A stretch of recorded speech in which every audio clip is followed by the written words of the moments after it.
The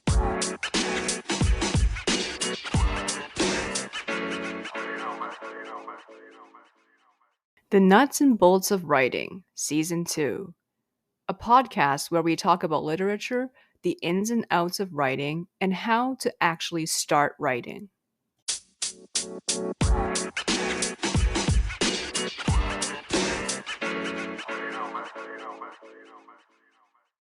Hi, everyone. Today, we'll be talking to author DC Diamondopolous, whose short story, Life with Angie, appeared in issue 5 of our literary zine, The Unconventional Courier. I've included a link to the story in the description. DC Diamondopolous is an award-winning short story and flash fiction writer with over 400 stories published internationally in print and online magazines, literary journals, and anthologies. Some of the awards she's won include first place at the Honest Storytelling Challenge of 2022, 2 Pushcart Award nominations, and 2 Best of the Net nominations. She's also a 3-time finalist in ScreenCrafts Short Story Contest, which includes Life with Angie. You can see more of her award-winning works on her site, dcdiamondopolous.com. DC's stories have appeared in Progenitor, 34th Parallel, So It Goes, the literary journal of the Kurt Vonnegut Museum and Library, Lunch Ticket, and others. DC's recently released collection, Captured Up Close, 20th Century Short Stories, has 2 Pushcart Prize-nominated stories and 1 nominated for Best of the Net Anthology. Her first collection of stories was Stepping Up.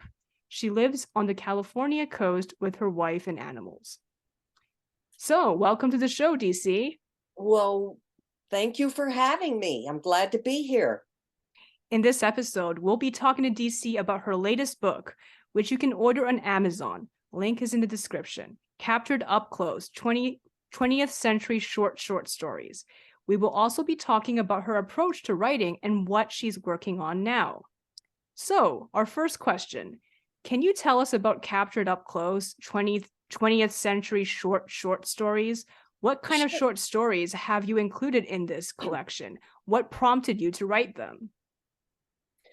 Well, Captured Up Close 20th Century Short Stories, it's historical fiction for modern readers. And I set each of the 13 stories where the characters are placed in transitional and catastrophic times. And they're all told in 1,000 words, flash fiction being 1,000 words or less. But these are 1,000 words. And I'll tell you, I'm really excited by the success of this book. It made it to number 11 on Amazon's historical short stories out of 60,000 books and is still in the top 1%. And because of that success, I decided to write a second volume on the 20th century. But it's kind of morphing into something more than just flash fiction. I'm going a little beyond that to a short story. So that's where I'm at with Captured Up Close. I'm thrilled that it's doing well. That's amazing. It's such a great achievement to see your work being so popular.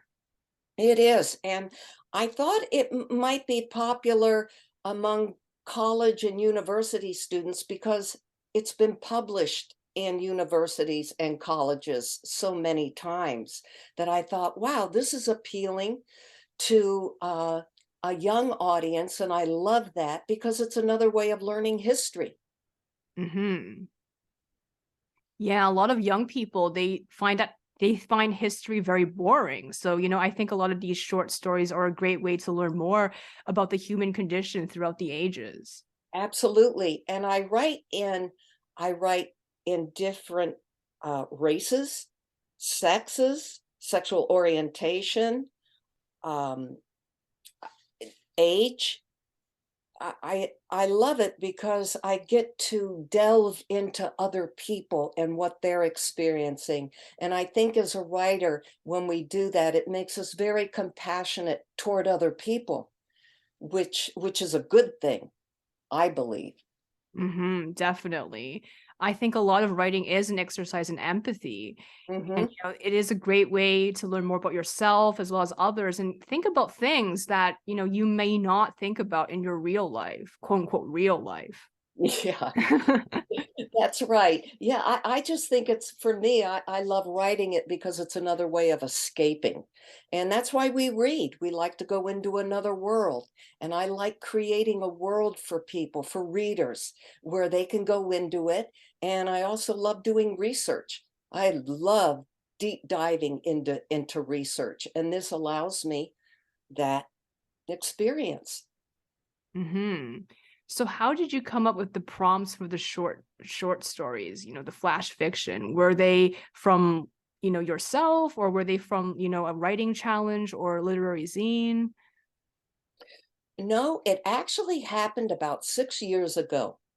I was visiting my mother, and she told me this horror story that happened to her when her first time that she went to the South, meaning America. I'm in the United Hmm. States, so she went to Virginia. And I had just finished reading Shirley Jackson's The Lottery. And I thought my mother's experience would make a great flash fiction. It would be, I would take it from one area, and I would gradually build it and build it and build it to a crescendo, and where it's actually surprising to the reader. I didn't intend it to be like, oh, haha, I gotcha, that type of thing. It became natural or organic in that sense. And so it was from my mother telling me that story that I thought, wow, this would make a great flash fiction. And from there, I just gradually started writing them along with my other short stories that weren't flash until I had 13 of them. And this, of course, was over a certain period of time.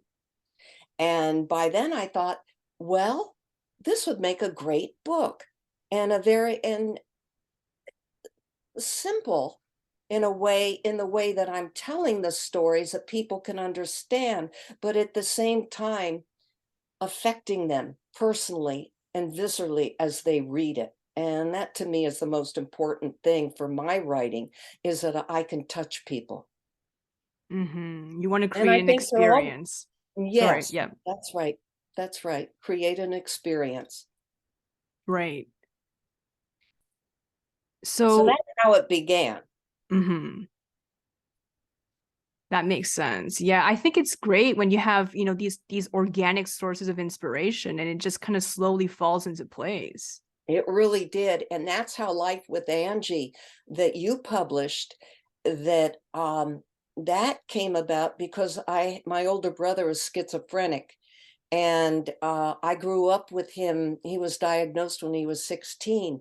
And I've written about mental illness before, about schizophrenia, because I'm very close to him and I love him very much.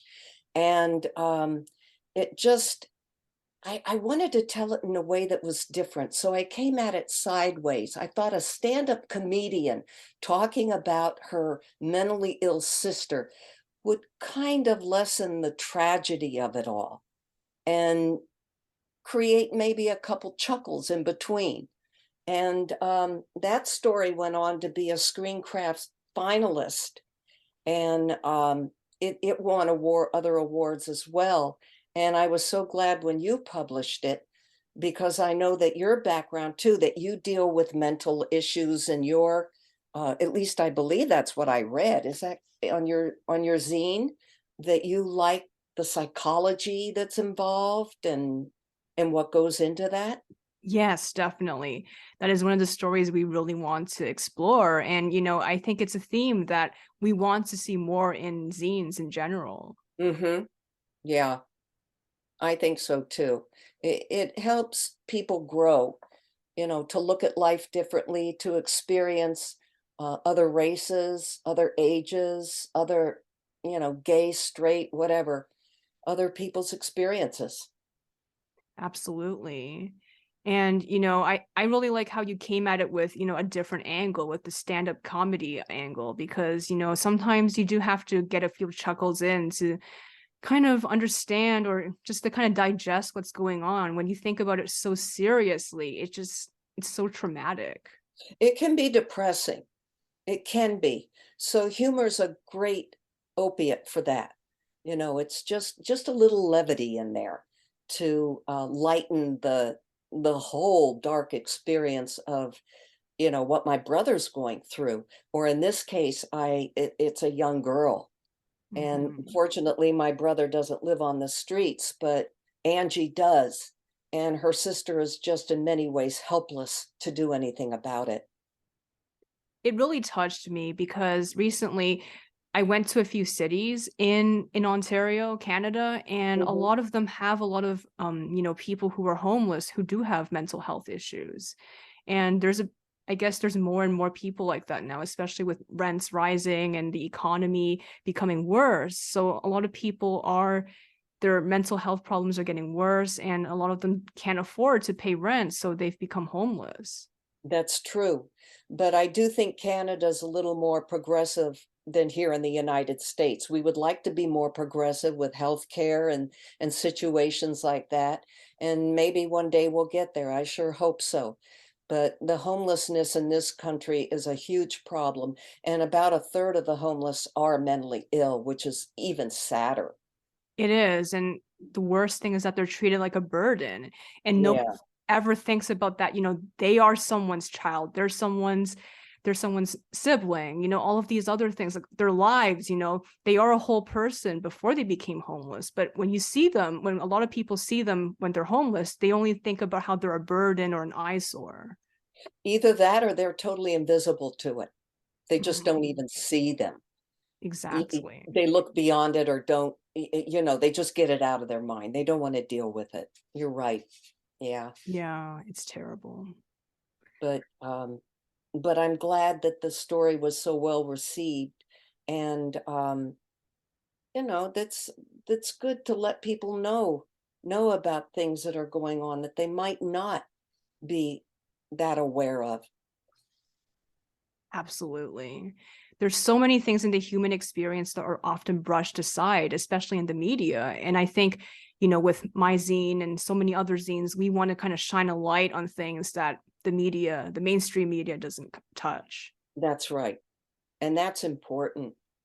It's Mm, extremely important. yes. So the second question, why do you like to write historical fiction? Well, first of all, I love history. And I love I love it, and I love the research, and I'm I'm just absolutely crazy about the 20th century. It was such a fantastic, innovative, uh, and also tragic century. And so I write mostly in the 20th century when I write. Like in Captured Up Close, the first story starts in 1912 and it ends in 1992. And it really offers me so many stories to be told from different perspectives. Um, I also think it's an interesting way to teach history with a focus on a character and who is experiencing an event. And it's it's important for me to paint a visual story, but at the same time, characterization and story is the most important to me. So I love going through it. Like I said, 1912. It starts with 1912, and it's it's called 1912 Invitation to Life, and it takes place aboard the Titanic with a gender-bending vaudevillian who defies death in an astonishing twist.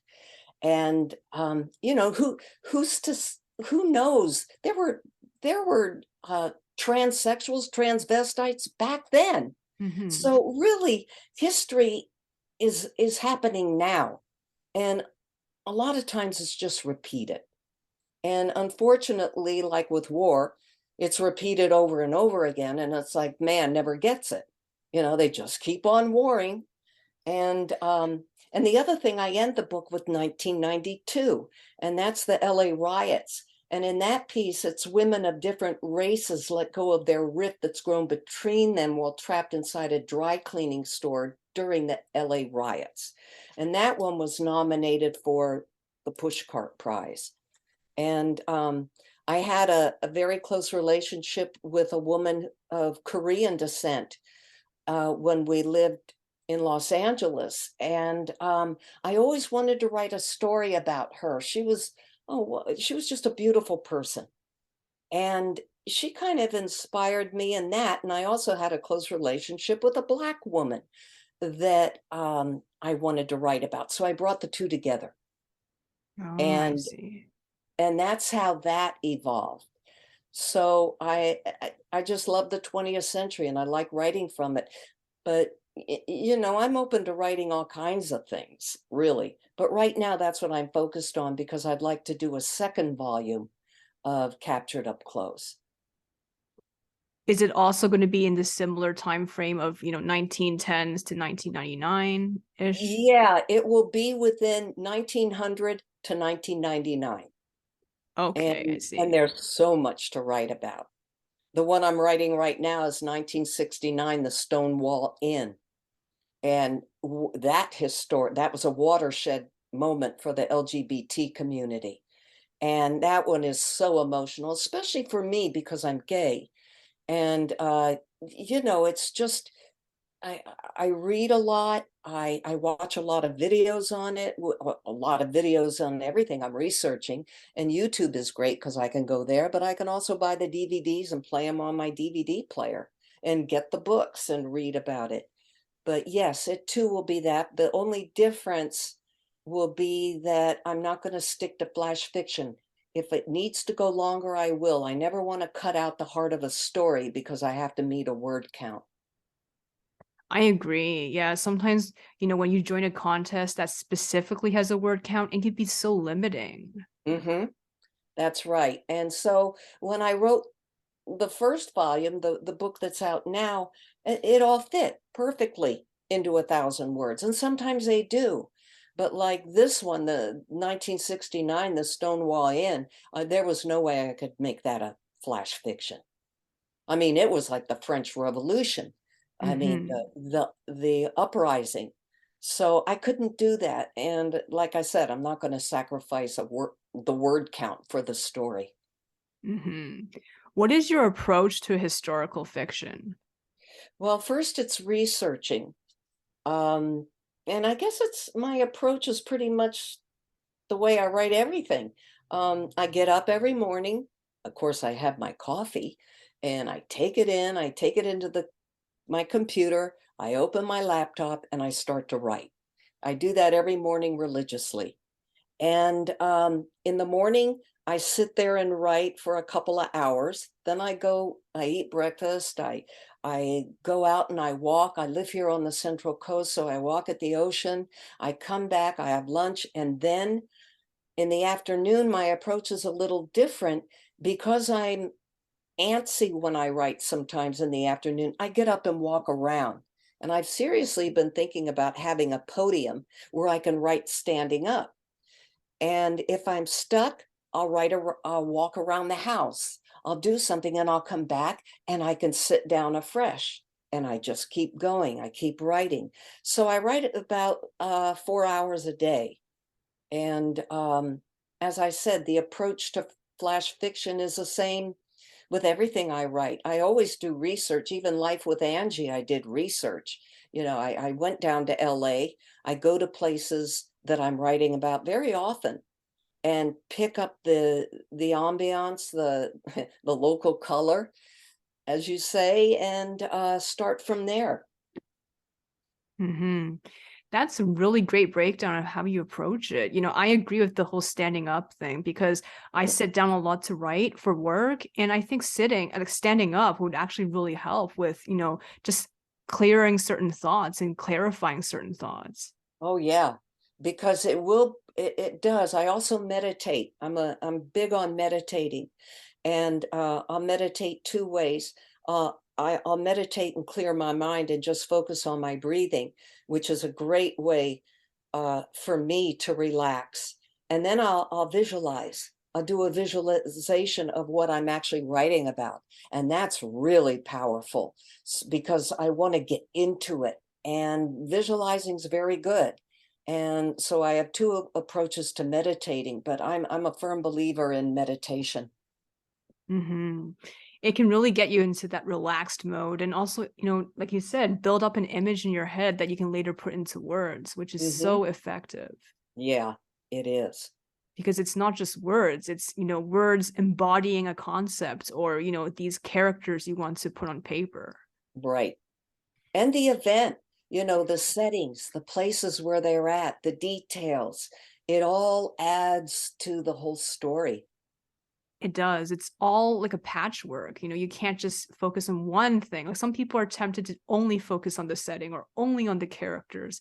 But to Mhm. make, especially a concise story, like a short story, you have to have all of these elements. That's right. And a short story is really nothing more than it's just like a novel. It's just shorter. I mean, I'm working on a novel now too that's historical fiction. In fact, it now this truly was organic. When I wrote 1912, it was the last flash fiction I wrote before COVID. And during the COVID years, I started writing uh, about this vaudevillian that was transgendered. And I've been working on that for a couple of years while writing flash fiction. So I go back and forth, and I do too. But the approach is very similar. I mean, in a short story, you have to have the same elements as you would have in a novel. At least I think they should be there: plot, characterization, story, atmosphere, description, all these things that come together. I think it's easier to write sometimes than a novel because, at least for me and some other people I know, why a novel is so difficult is because you have to have that motivation to write each chapter and have all of it kind of add up to something concrete. But for a short Mhm. story, sometimes you can kind of play with um the structure. It doesn't have to have a concrete ending or a goal, but for novels it's harder to play with that. I mean, you could, but then you can easily just give up in the middle. Yeah, I didn't give up. In fact, I have a giant bulletin board where I write in act 1, act 2, act 3. And I know as I'm going through this, I'm on the 30th page right now, the revision, that I'm going to change some things around. So it's good to have something visual before you when you're writing, like, well, I can't do it right now, but a picture of it where I have these 3x5 cards, and I write for each scene, for the first act, the first scene, what's going on in the second scene, what's going on in the second chapter, the third chapter. And that really helps. And I was determined to get through to the novel because it's been so long since I've written a novel that yeah, you have to be diligent, or if you wanna be diligent, and if not, you just go off and write something else. Yes. Yeah, I think it's good to not just focus on a novel because it can be very overwhelming. And, Mhm. I think when you have inspiration for other things, it would be a great idea to put that down as a short story or a poem or something else and return to your novel when you have the inspiration and the motivation. Right. Oh, I Do, agree with that. Mhm. Do you also write on current topics? Well, yeah, uh, Life with Angie is current, written in first person, present tense. That's current. In fact, my, first book, uh, Stepping Up, a collection of short stories, that was published by Inspired. It's a UK publication, and, most of the stories in there are current. Some aren't, but most are. And I have 4 flash fictions in there. But most of the stories deal with current topics. I have Blonde Noir is about the Me Too movement, and this she's an aging actress. Well, aging, she's 86, and she's being interviewed. And there are other ones too that the bell tower, about a young gay black woman on the tower of her church, a 17-year-old about to commit suicide because she's gay. That's contemporary. A lot of them are in that book. Hmm. Yes, I think it's because I think from my perspective, a lot of current works are actually thematically similar to historical works. Like you said, in your collection of short stories, you tackle many of the same themes that, people explore in contemporary fiction. Oh yeah. Yeah, I think that it's relevant. Even though that's why I say I write historical fiction for modern readers, because it is relevant and because history is present. It's happening now. I mean, 5 minutes ago, it's in the past, right? Hmm. That's, it just is. I mean, and in this day and age, especially in this country, we seem to be going backwards in some cases. And it's disturbing. It's irritating. In fact, at times it's enraging that history repeats itself in the worst possible way. And you'd think that we would be beyond that by now. Exactly. Especially in the States, it seems like, the right is getting stronger and stronger now. Hmm. Yeah. And Exactly. yeah, that's really true. And why do you think it's important to have a weekly writers group? Oh, I think that's so important. I don't know what I'd do without the Cambria Writers Workshop. Writers need feedback, and it also gives the writer the opportunity to comment on other people's work. And oftentimes I learn just as much from people commenting on other writers as on my own work. In my group, what we do is we read our piece and then people comment, and we don't defend our work. We just sit and listen. Some things may resonate, other things may not resonate. So you pick what seems right and you let it go. It's a great place to gather with people that have a similar talent that you do, and you can create a community with these people. Since COVID, we've been meeting on Zoom, and that's great because some of the writers move away and they can still join us. And yeah, it builds a community, and it's just important for the feedback. And writing can be lonely. It's You're sitting down by yourself, you're creating by yourself, and then you want to express it, and there you have it. And the other thing is, I go through a process when I think I have the story as good as I can possibly get it. I go to a friend of mine who is a superb critiquer. She looks over my writing, and then she emails me what she thinks of the story, where I can make it stronger and improve it. Well, from there, I revise it and I let two other friends of mine read it. And then I see what they have to say. Then I go to my writers group and I read it. And from there, I make more revisions if need be. Oftentimes they're just pickies, but pickies are fun. And you just move on. And then I send it on to a very good friend of mine who's an excellent grammar expert. She's written like 35 books on grammar. And she goes over my story.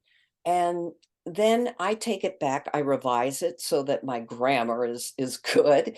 And I sit with the story for a couple of days and I think, okay, is this as good as I can get it? Is this as good as I can make it for the reader? And then I submit it and it's out. So that's what I do with each story. That's the process I go through. And having that writers group is so important. And I think it is for all writers. Definitely. We've been sort of having a writers group, for the podcast before season 2. It was basically the whole podcast was a writers group for several of my friends. And, we were just kind of talking about our characters and our stories back and forth and providing feedback. And, I think that has really helped all of us to grow. And, Mhm. in the future, we were thinking of making the unconventional career have this as well, a more interactive components, because a lot of the times zines are just, the only interaction you get is when you submit to the editors and they say you are accepted. So we want to encourage people to have more interaction, not just between the editors and the submitters, but also between the different submitters, between different issues. I think that's an excellent idea for your zine. I really do.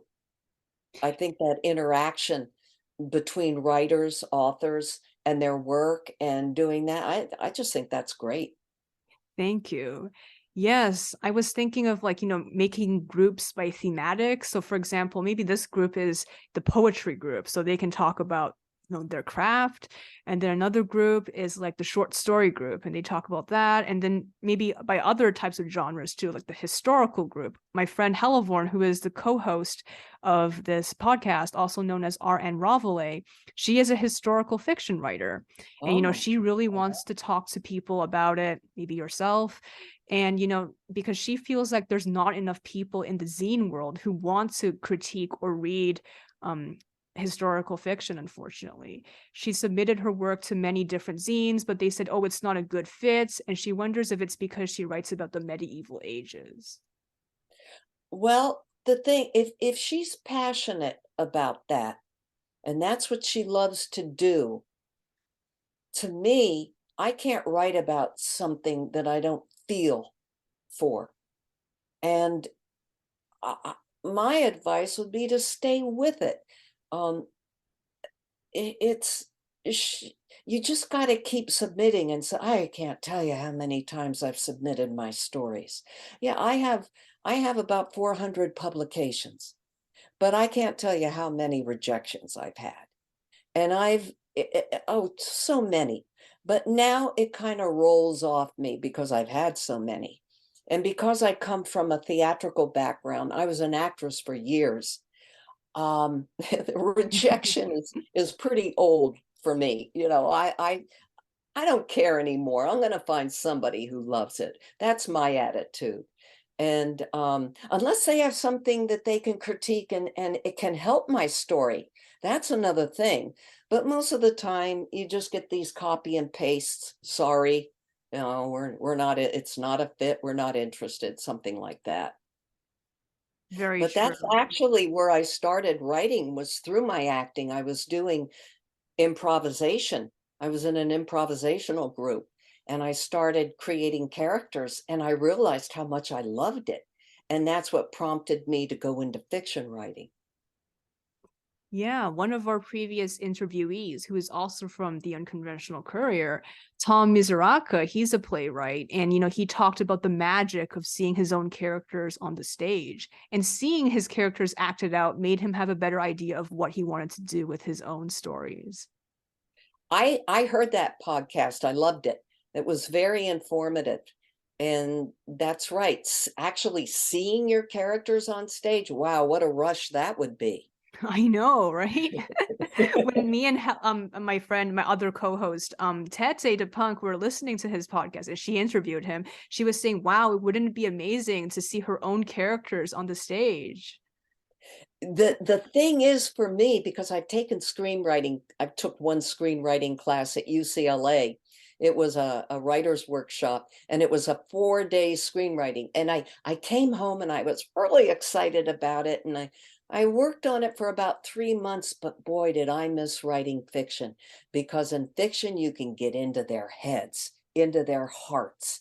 And in writing dialogue, I love writing dialogue because of my background in acting, but there was something missing for me. So I really admire people that can do both or do three things. I had a 3-month run with it and just kind of set it aside and went back to writing fiction. Yes, definitely. That's one of the reasons why I like fiction too, because of how you can delve into the mind. And, that's something that's really special, because a lot of the times we don't think about why people do certain things. But, in fiction, you can really see why a character is driven to do certain things. And then that makes you think about, hey, why do I do certain things? And why do people I know do certain things? It makes you learn a lot about the human condition. That's excellent, what you just said about why do I do certain things. But that's true. It's so true, because the thing is, I try to stay out of my character's head and heart, because I want it to be them, their story, not mine.